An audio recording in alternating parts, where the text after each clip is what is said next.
Venerable, and the Upasanga, the lay community here this evening. I feel very happy and honored to have this opportunity to meet with you all this evening. To give you just a little bit of background, I was born in England, and yet I never really felt at home in England. And I also always had a very strong pull towards India in particular. And as soon as I could, I finished my studies, high school studies, at the age of 17. And I worked on a building site in a warehouse to make enough money. And in November of 1975, I set off from England overland to India. And I spent altogether almost a year here in India as a teenager. So I have this great love of India, and sometimes I've expressed it like this, that India was my first love, but I got married to Thailand. Yeah, India is my first love, but I got married to Thailand. Okay. My path towards Buddhism really began through my inquiry into why is the world like this? Why is my life like this? It seemed to me very important to look into this question. Why is the world so full of injustice and suffering and war and unkindness? Why is it like, does it have to be this way? And if it could be better than this, then what is the responsibility of each human being to try to make the world a better place? And what can one person do? This was the first question in my mind as a teenager. So the other question that I wrestled with a lot as a teenager is, what is the right way to live? What is the best way to live? So this is connected with the first question, of course. But I considered that with material objects, let's say cars, for instance, we can make some comparison between a Mercedes and a Skoda, for instance, and we can look at these two different kinds of cars in terms of their comfort, their style, their safety, their fuel consumption. We have so many different criteria to compare between different material objects or merchandise of various kinds. But my question was, is it possible to look at human life like that and say, this is a better life than that one? What would be the criteria on which you would make that choice or that decision?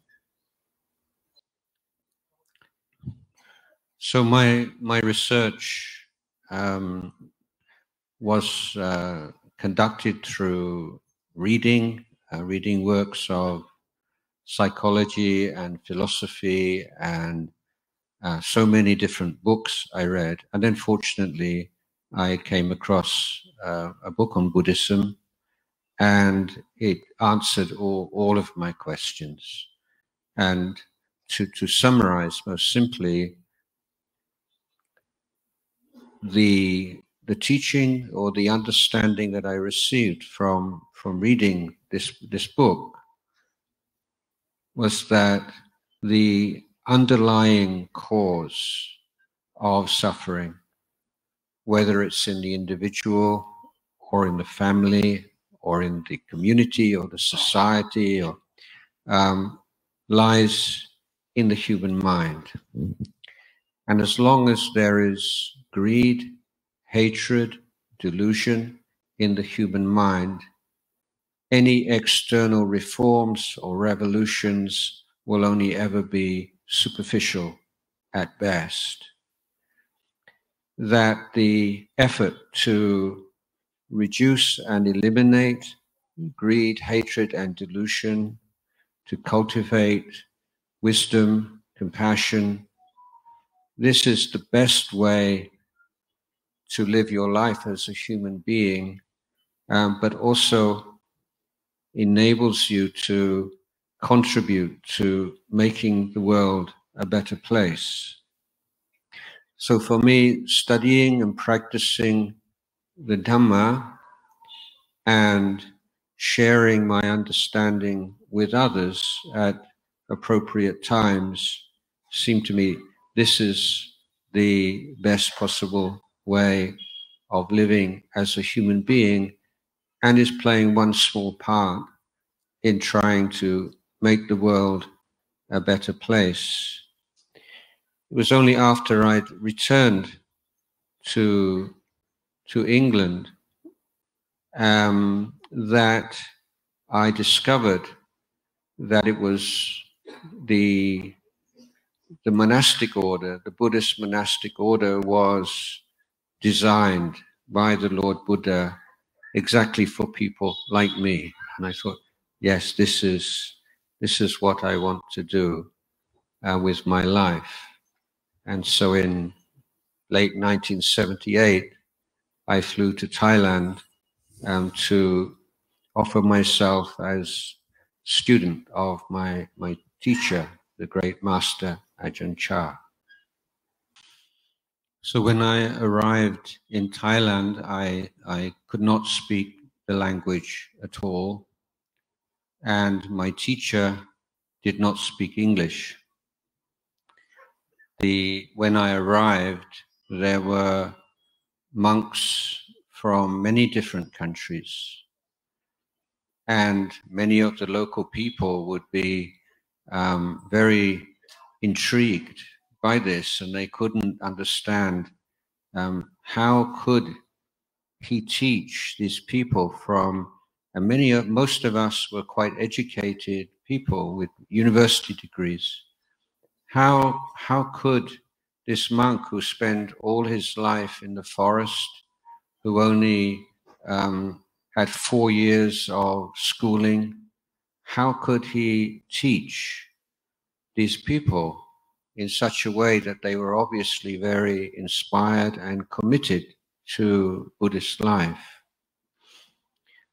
On one occasion, a farmer asked my teacher, Lumpur, we call our teachers in Thailand, Lumpur, do you speak English?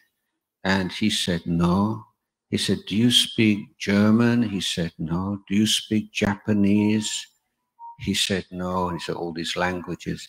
And he said, well then, how can you teach all these people from other countries? And then Ajahn Chah, my teacher, he asked the farmer, in your farm, do you have cows? He said, yes. You have chickens? He said, yeah. Do you have dogs? He said, yes. Do you speak cow language? Do you speak chicken language? Do you speak dog language? Then how do they all manage? He said, the Westerners, they're nothing. They're just like water buffalo. You just pull them this way and you pull them that way, and they pick it up themselves. So these days, if I give public talks, I get very glowing introductions and praise. But my teacher said, as monks, your ideal is earthworm. Monks, you should try to be earthworms. Many of you probably know that without earthworms, there could be no agriculture. Earthworms, you don't see them, but they're digesting the soil, breaking the soil up so that whatever you plant will grow. And he said, just be worms. You just do your work and create goodness and purity in the world. This is the goal of the Buddhist monk. So I would just like to now just to continue on the theme of what it is that has attracted so many people from around the world, particularly we say educated people from around the world to come to Buddhism in increasing numbers over the past years. For my own observation of the religions of the world is that, or the philosophies and religions, is that often they give very inspiring ideals. They tell us how we should be, what a good person is. But then we have a problem, don't we? We have the problem that, yes, that's so inspiring, but I'm not like that. I know that's how a good person should be, but I'm not a good person. So how can I change myself from how I am now to how my religion tells me I should be? And for me, this is the black hole, the blind spot of most religious systems, that the practical technology for changing human minds is almost completely absent.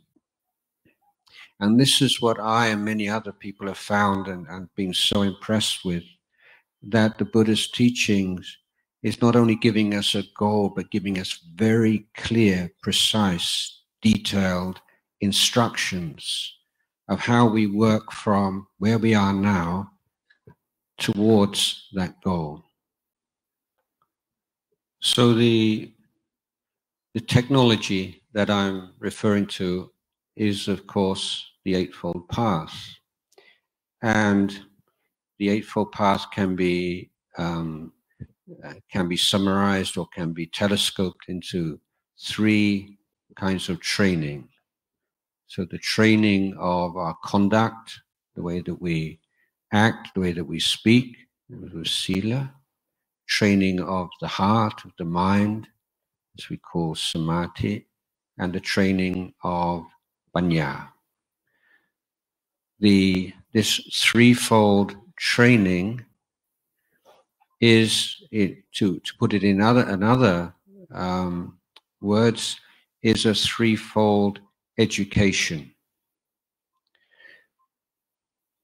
So I would say that the Eightfold Path, or the threefold education, is the most sophisticated, complete, and effective education system that the world has ever known. So this unique feature of Buddhism can be examined quite clearly in terms of the Buddhist attitude to faith.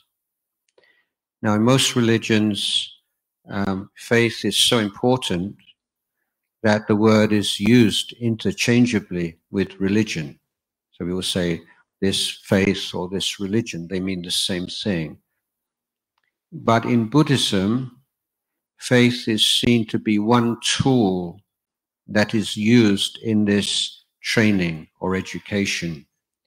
And it is a tool which has pros and cons. It has strong points and weak points, and must have wisdom governing it. So the value of faith is that it clarifies, it energizes. The other side of faith is that it can very easily lead to superstition or fanaticism. So as Buddhists, we're saying faith is very important. It leads to effort. It energizes. We want that energy. We want that focus. But at the same time, we have to be very careful to protect our faith and not allow it to decline and to degenerate and lead to superstition or fanaticism. So this is how the role of a virtue, a key virtue, like faith, in an education system, religion, like Buddhism, fulfills a very different role from faith in most other major religions. So in the Chunky Sutta, in the Majjhima Nikaya, the Buddha gave us a very beautiful word, very beautiful idea. It's called Satchanuraka. Satcha means truth, Anuraka means to care for. He said, we have to care for the truth. And the way that we care for the truth, we take care of the truth, we protect the truth, is that we do not assert that something must be true because we believe in it 100%. And this is the problem in so many religious groups, that people say, this is true. And you say, how do you know it's true? It's true because the moment I heard this, I just believed, I just knew. So it leads this circular reasoning. It is true because I believe it. I believe it because it's true. And just goes round and round in circles. And so this is why there's so much conflict between religious groups. But the Buddha says, but is it not possible to believe 100% in something that is not true? My personal experience is, yes, when I was a small boy, I believed 100% in Santa Claus. And then I found out afterwards that Santa Claus does not exist. So the point is that faith and belief, unshakable belief in something, does not prove that what you believe therefore must be true. This is a revolution in religious thinking, and here we see the brilliance, the absolute wisdom of the Buddha to point something out that no one else. For a religious leader to teach this way, it's absolutely wonderful and amazing. So in Buddhism, we have certain beliefs, but we take on these beliefs, let us say, as working hypotheses, because the beliefs that we adopt are beliefs about our human existence, our capacity to abandon the unwholesome, develop the wholesome, purify the mind. So these are not beliefs about unprovable events in the past. The essence of Buddhist faith is, I can abandon greed, hatred, and delusion. I can cultivate wisdom, compassion, purity. So if we have faith in the Buddhist sense, we must seek to verify whether or not the things we believe are true. And we can verify them because they are statements about us, about our body, our mind, not about supernatural entities. Buddhism is human-based. It's about this life, this mind, this body. What is this? So, of course, there are certain teachings which we can prove, we can verify quite simply in our daily life.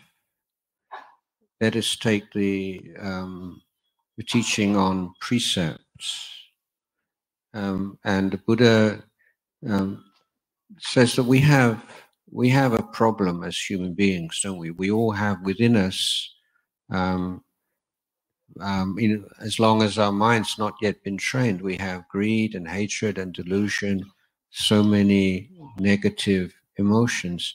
So how can we live together as human beings in peace and harmony when we have these defilements within our hearts? Is it possible? And the Buddha says that the tool that we can make use of in this case is our ability not to follow our basic animal instincts. So we have these instincts, the same, hardly different from other animals, but we also have the capacity not to follow them. To give an example, you might see something very attractive, something you really like, come into this hall, you're all alone, there's nobody else, and you know if you were to take that thing, nobody would know. But would you take it? I think most people say, well, no. They say, well, why not? You want it, why not take it? Well, it's not mine.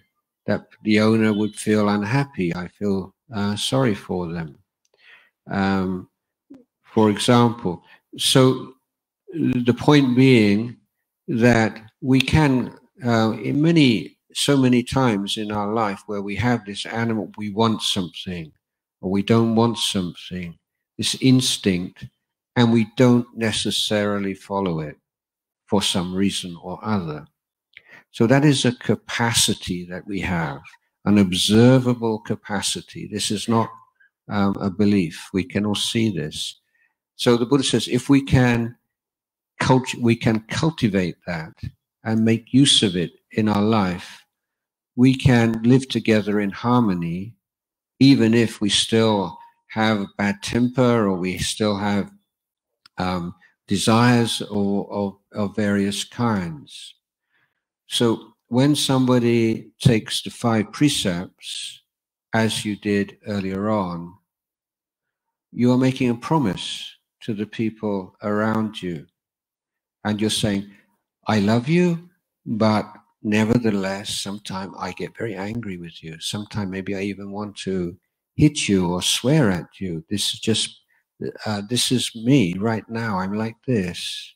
But I promise you, no matter how angry I get, I will not ever harm you, physically or verbally.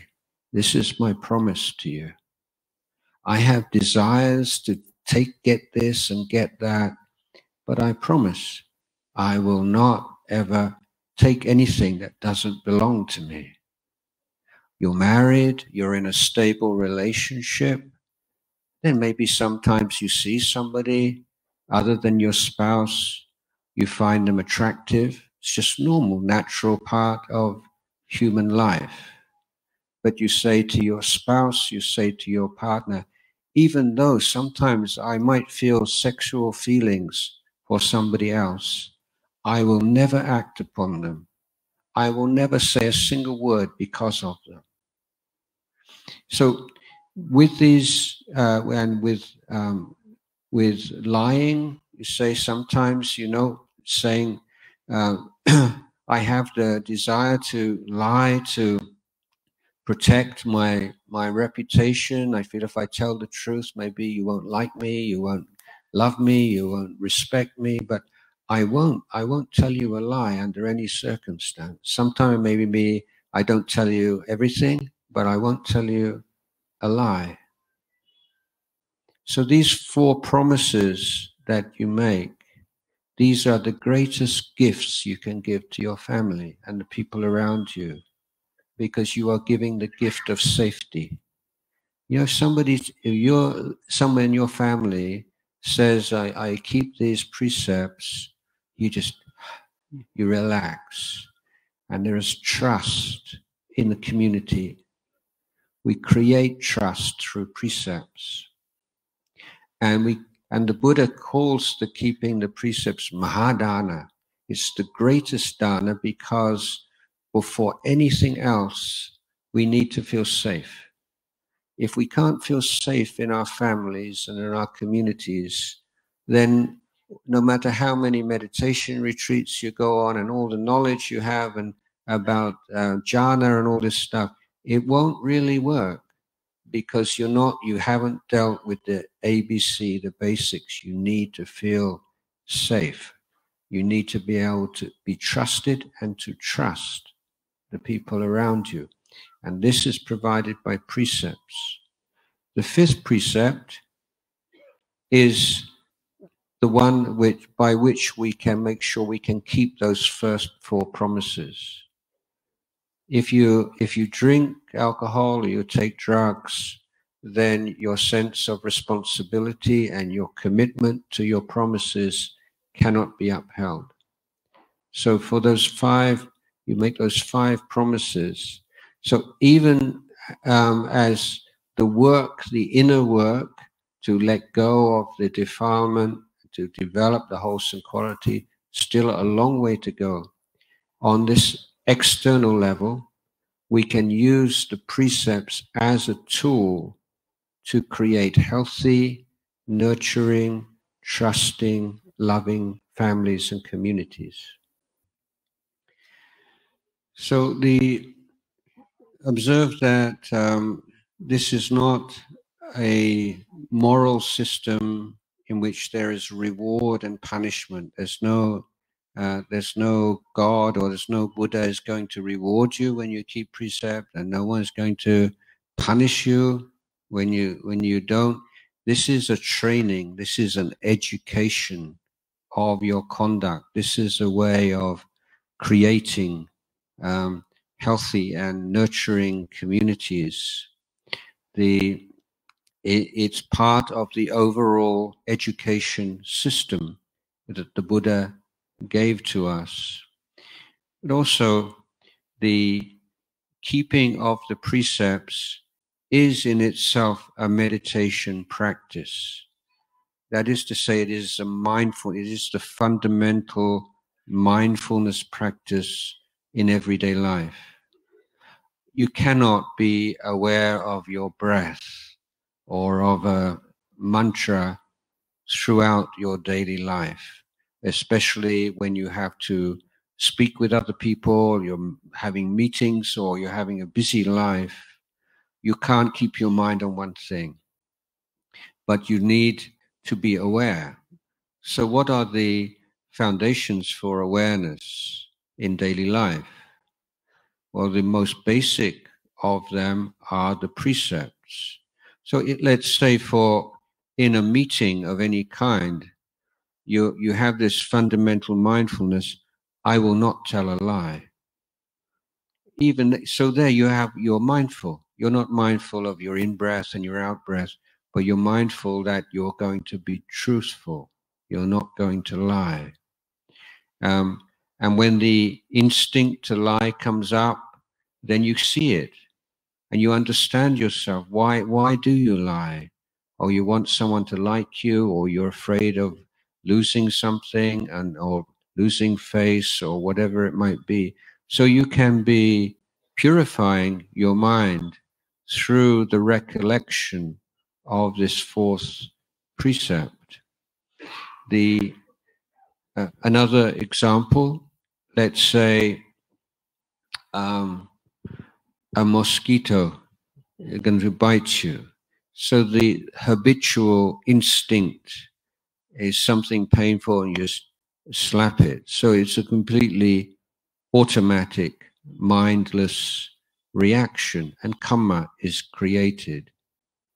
But if you're taking that first precept of non-violence very seriously, then as the instinct to spot the mosquito arises in the mind, then the mindfulness of the first precept pops up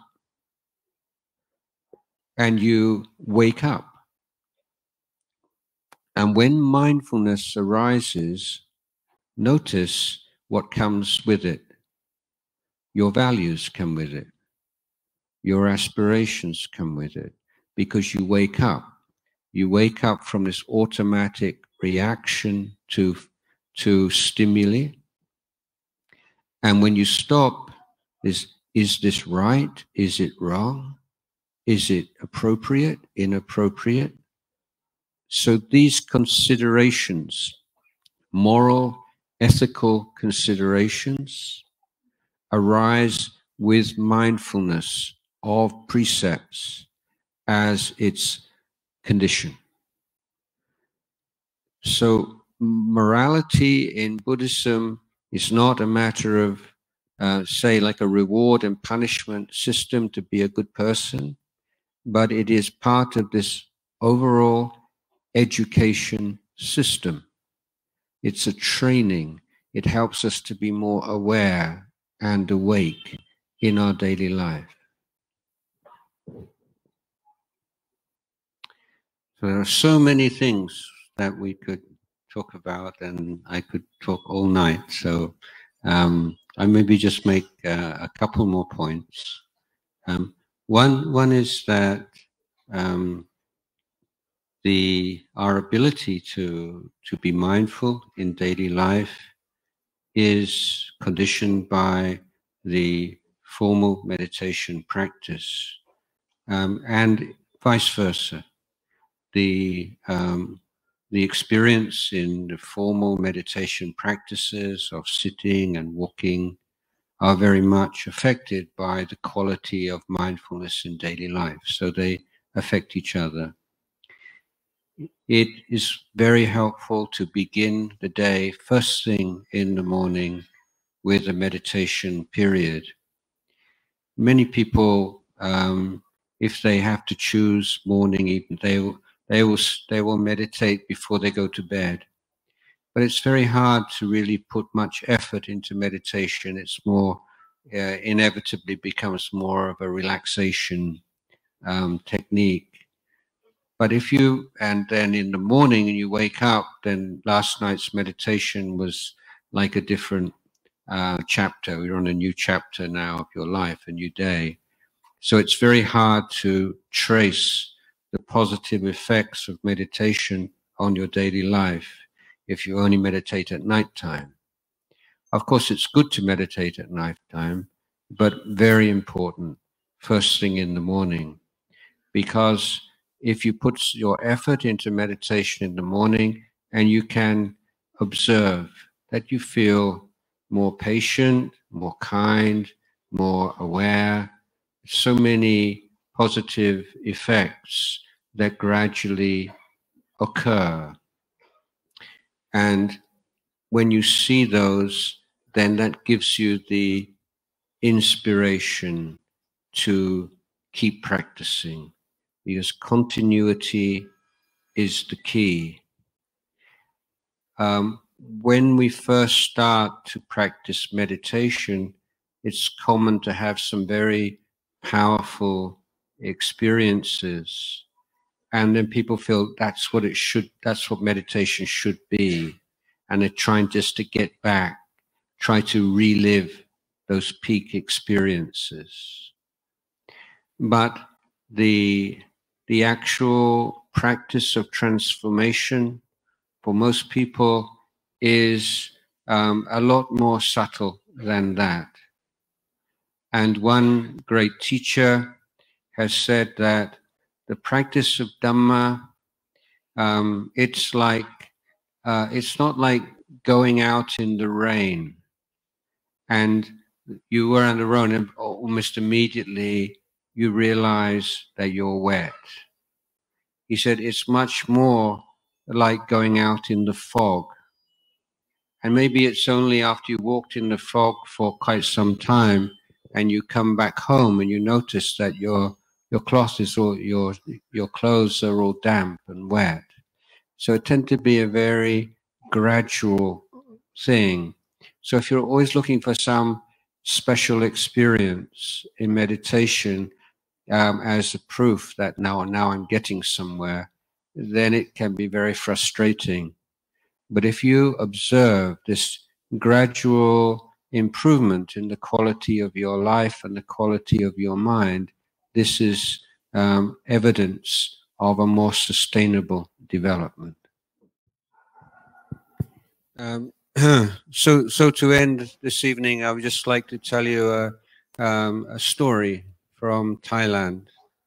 So the story is about a lady, old lady, and her daughter-in-law live in a little village by the side of a mountain.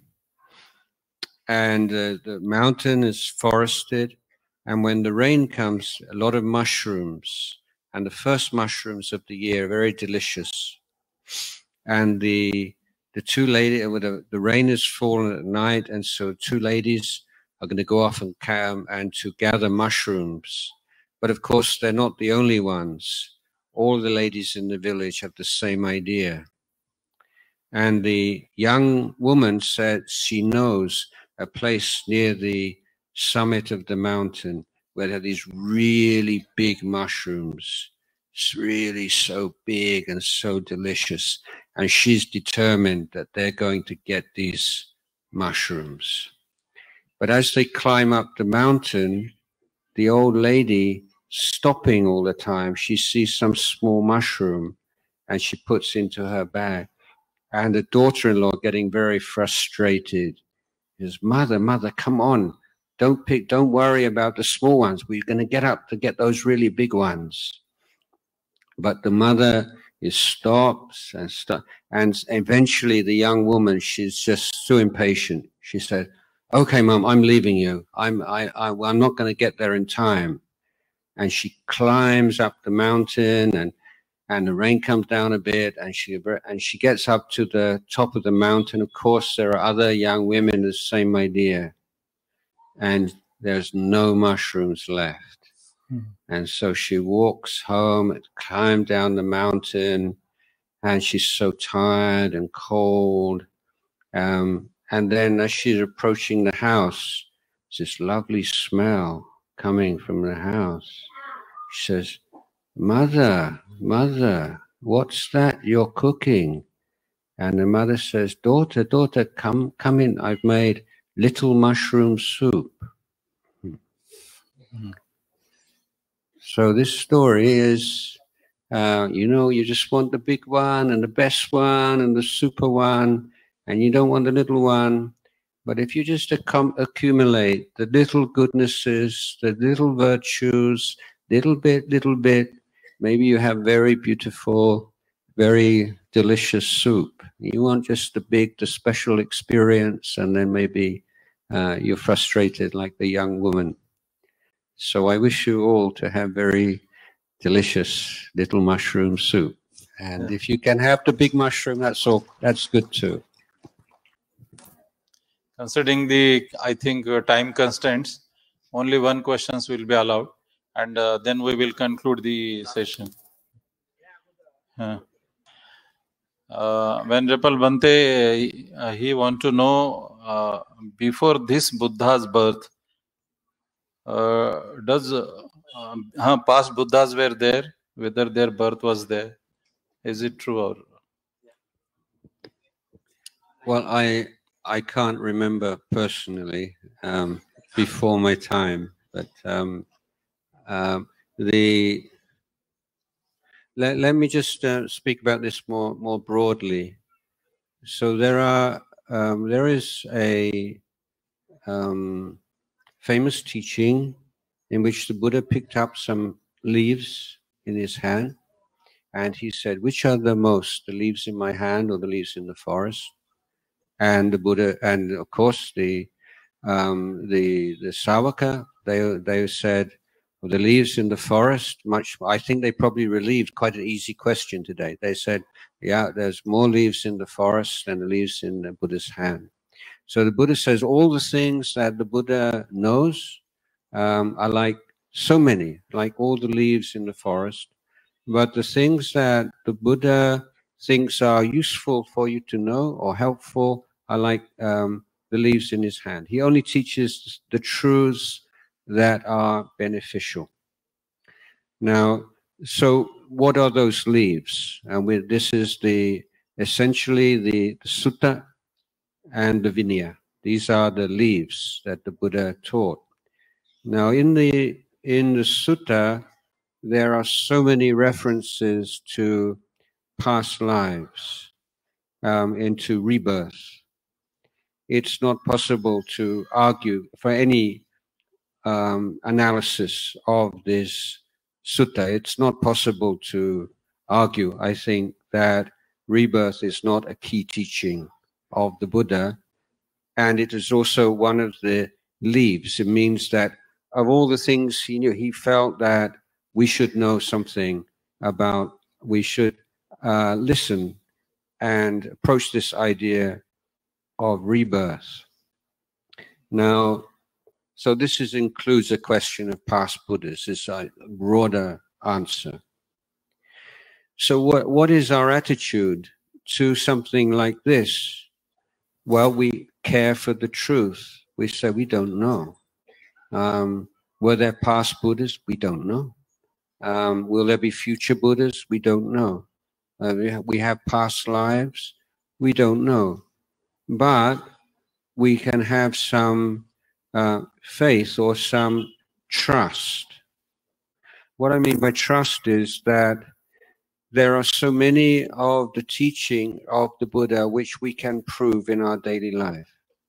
And for me, after 40 years, I have yet to find a single teaching of the Buddha that I've proved to be false. Every single teaching is yes. Oh, the Buddha, yes, the Buddha got it right again. Yes, yeah. Oh, yes, yeah. And this is how the faith in the Buddha, Dhamma, Sangha grows naturally, because you are proving again and again and again and again and again and again that the Buddha is teaching us the truth. So when we have the teaching or something we cannot imagine, you know, we cannot imagine heaven realms and hell realms, all this stuff, you know, then what is the right attitude? The right attitude is, yeah, I cannot imagine this. It's difficult for me to really hold this in my mind, but out of my trust in the wisdom and the compassion of the Buddha, I will hold it like this, hold it lightly, not hold on to it. I hold it because the Buddha is teaching this. Every single thing he's taught me that I can put to the test, he's always been right. So on this area of the teaching, which I cannot yet verify, I will trust the Buddha for the time being. So we say, I don't know. Is there rebirth? Is there past Buddha, future Buddha? I don't know. But the Buddha said it, and the Buddha is a very trustworthy person. So I hold it lightly out of my trust and love for the Buddha. Bante, my question is, when we do practice virtue, when does it qualify as fulfillment of parmi? Suppose I'm doing dana, so do I need to make a mental resolution? Yes, this act of good deed should be counted in a perfection of parmi. Every time I do practice the virtue. So that clarity I wanted to know. My question. Firstly, I thank you so much for your words of wisdom. Particularly the way you told us that shield can also be used for awareness. That was quite enlightening because I wasn't aware of that. So that is something which is very helpful to me. You shared your life experience that when you were in your teenage, you had a lot of questions. I myself, when I was in my teenage, had those same kind of questions. How could I? Why is there so much violence in the world, or bad things happening? Even today, now we are going through a war, and such things disturb me. So you said you read a book about the Buddha, and that encouraged you to follow the path of the Buddha. Could you please share the name of the book or anything related to that book? I would want to know. Yes, thank you. So the first question about Bharami. So there's a lot of in fact, if we look at the historical background to this teaching on Bharami, it's not a feature of the Sutta teaching. So the Buddha's discourses do not include instruction on development of Bharami. Many scholars believe that the teaching of the 10 Bharami in Theravada Buddhism is in fact a response to the teaching of the Bharami in the Mahayana Buddhist tradition. It's primarily a commentarial teaching, but that's not to denigrate it. It's a wonderful teaching. But I think sometimes we can get too caught up, oh, it's this level of Bharami and that level of Bharami, and that's just the way the commentaries talk. That's their kind of style. For me, it's simply that a mind which will realize the Dhamma, to penetrate the three characteristics, is not one that's simply been taught a very powerful meditation technique. It needs to be a very mature mind.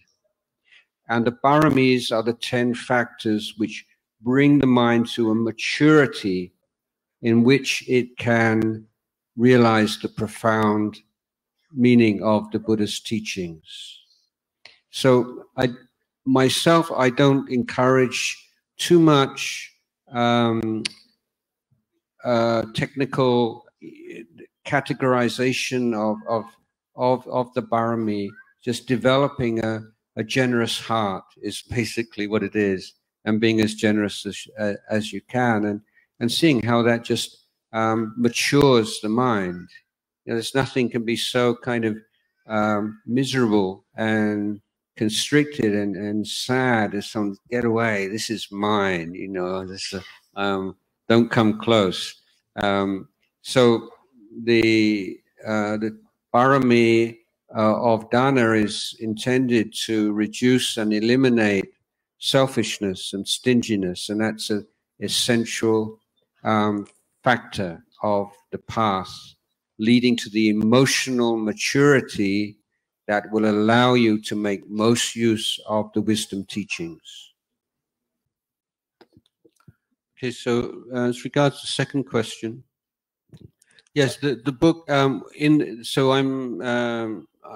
was growing up in the 1970s, and in the 1970s there were very few Theravada Buddhist books available in English translation. Almost apart from the Tripitaka itself, which had been translated by the Pali Text Society, there was almost nothing. It was mostly Chinese and Japanese Zen texts.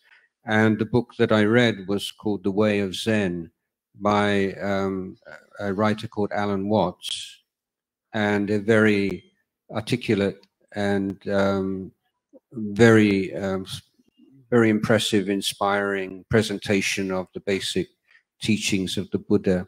But I think, with books, it's often, or Dhamma talks even, it's just, it's just like the right time for you. When you hear something, maybe you've already heard it 100 times before, but then it's just in that day and that way of talking, it clicks, and yeah, something clicks, yeah. So one thing I remember about this book, and it's one of my favorite teachings, he points out how our understanding of reality is influenced by the conventions of our language. We don't really realize that. So the example he gave is, it is raining, okay? And then he asked the question, what do we mean by it? What is the it which is raining? You see? But there's just rain. But our language forces us to have like subject, verb, object. And so we assume from the convention of language that there is a permanent subject. And so the teaching of anatta is a way of allowing us to unravel this, to see clearly that there is not a fixed, impermanent subject of experience. But my first exposure to this teaching was this wonderful question, you know, what does the it in it is raining actually refer to? आपल्या सर्वांच्या वतीनं आपण वंदनीय Bhante venerable अजान जयासोरा यांचे खूप खूप आभार मानूया. A big thank you to Bhante ki he is so busy since so many days, and in spite of that he spared, he enlighten us in a very proper technical manner regarding Buddhism. So thank you very much, sir. I also pay a big thanks to Venerable Bhante Bodhipalo Mahatheruji and Venerable Bhante Vishuddhananda Mahabodhiji and all the enlightened, learned Bhikkhu Sangha and all those who have really spared time for this. Big thank you to a wonderful and idol couple, Dr. Harshadip Kamble sir and Kamble madam, Anishji Goyal sir, all the reporters, those who have participated, Thai Sangha, Thai brothers and sisters, and all. सर्वांचं मनपूर्वक खूप खूप आभार, धन्यवाद की आपला बहुमूल्य वेळ आपण इथे आलात आणि सत्कारणी लागला. पुन्हा एकदा सर्वांचं आभार व्यक्त मानून हा कार्यक्रम आशीर्वाद गाथेनं मला असं वाटतं की तो संपेल अशी विनंती करतो मी बनतेना. थँक्यू.